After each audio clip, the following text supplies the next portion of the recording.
Hello friends, welcome back to the my new video guys and my YouTube channel guys. Today friend, we are going to talk about guys how can we set guys swipe gestures in our Samsung phone device and then how can we use it.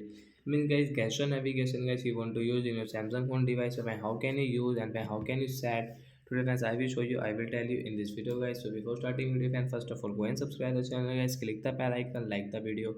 Friends, now let's see how can we set guys gesture navigation in Samsung phone device. So guys, we will on our phone setting guys.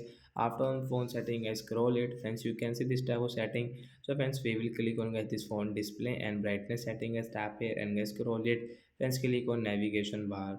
So friends, you can see guys your cache navigation guys. We will tap here to set it. Friends, after set guys your cache navigation guys, how can you use? So friends, you want to back. So friends, you can back from the right and left side guys. This button will remove.